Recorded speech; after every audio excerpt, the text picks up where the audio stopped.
Imaginez, un matin paisible dans un petit village français. Le soleil effleure les toits de tuiles rouges, le parfum du pain chaud s'échappe de la boulangerie, et les rires d'enfants résonnent entre les murs anciens.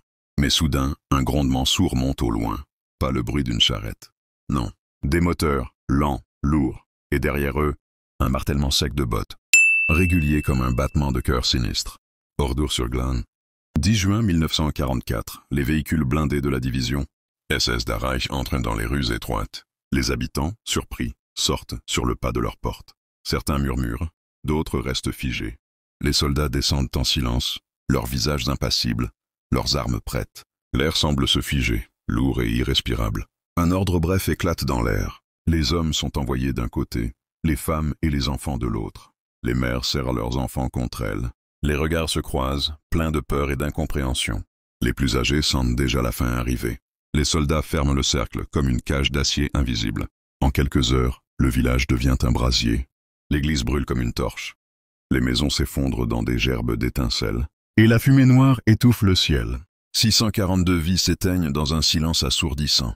Ce qui reste d'Oradour-sur-Glane n'est plus qu'un cimetière à ciel ouvert, figé dans la mémoire du monde. Si l'on pense à la Seconde Guerre mondiale, on imagine souvent les grandes batailles, les plages du débarquement ou les rues libérées de Paris.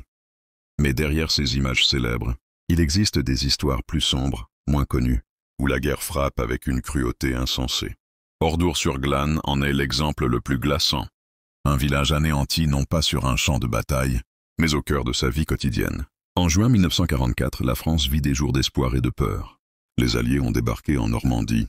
La résistance intensifie ses actions, sabotant les voies ferrées, attaquant des convois. Mais cette audace a un prix. Les représailles nazies sont impitoyables. La division SS das Reich, en route vers le front de Normandie, est prête à écraser toute opposition et à faire un exemple sanglant. Ce jour-là, Oradour-sur-Glane n'avait rien d'un repère de résistants. C'était un village ordinaire, avec son école, son marché, ses habitants occupés à leurs tâches habituelles. Pourtant, l'orage allait s'abattre sur lui. Les SS arrivaient avec un objectif précis, frapper si fort que la peur se propage à travers toute la région. Ce qui allait suivre dépasserait l'imagination. Séparation brutale des habitants, exécution de masse, incendie de l'église avec femmes et enfants à l'intérieur. En quelques heures, Oradour-sur-Glane allait devenir un village martyr, laissé en ruine par décision du général de Gaulle, pour que chacun se souvienne de cette journée où l'humanité a touché le fond. Le matin du 10 juin 1944, Oradour-sur-Glane s'éveille comme d'habitude. Les hommes préparent leurs outils pour travailler au champ. Les femmes s'occupent des enfants et des tâches ménagères. Mais vers 14 heures, un grondement se fait entendre au loin. Ce n'est pas un orage. Ce sont des camions et des véhicules blindés de la division SS das Reich. Les moteurs se rapprochent, résonnant contre les murs de pierre. Les soldats, casques brillants, bottes impeccables, arrivent en colonne. Ils encerclent le village avec une précision mécanique, coupant toutes les routes d'accès.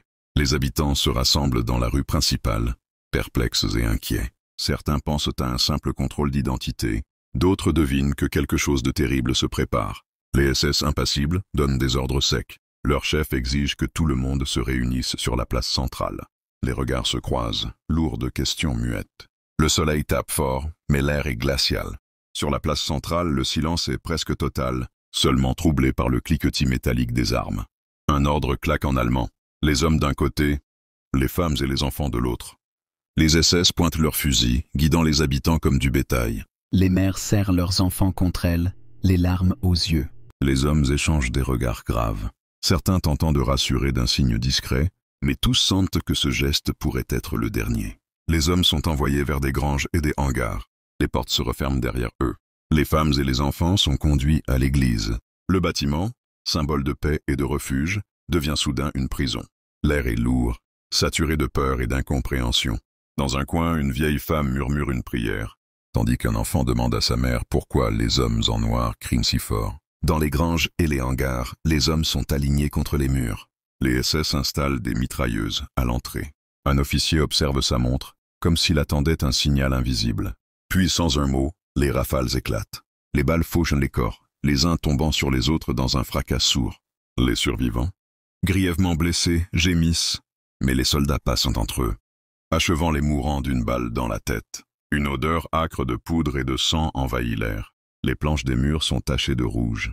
Et le silence qui suit est presque plus terrifiant que les tirs. Les SS empilent les corps, y mettent le feu, transformant les granges en brasiers. La fumée noire monte vers le ciel d'été, annonçant à tout le village que quelque chose d'irréversible vient de se produire.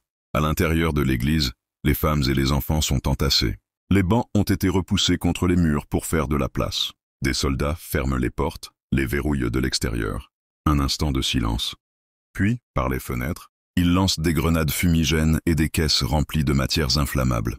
La panique éclate. Les cris couvrent le tintement des vitraux qui se brisent sous la chaleur. Les mères tentent de protéger leurs enfants, mais la fumée épaisse étouffe chaque respiration. Le feu s'embrase rapidement, dévorant les poutres et les bancs.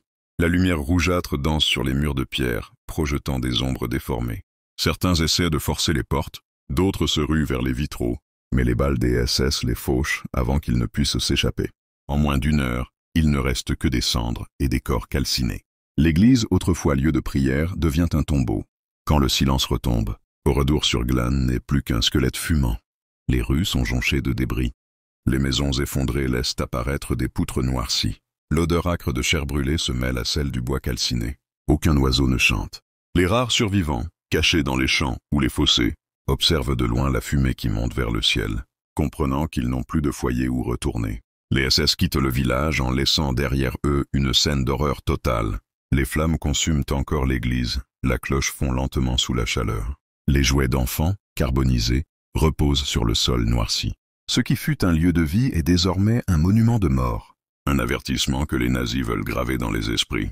Mais, ironie cruelle, c'est aussi devenu un symbole éternel de mémoire et de résistance. Oradour-sur-Glane est resté tel qu'il était, après ce 10 juin 1944, figé dans l'instant de sa destruction.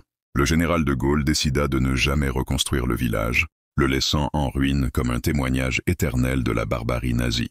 Aujourd'hui, en marchant dans ces rues silencieuses, on peut encore voir les carcasses rouillées des voitures, les rails tordus de l'ancien tramway, les façades éventrées par le feu.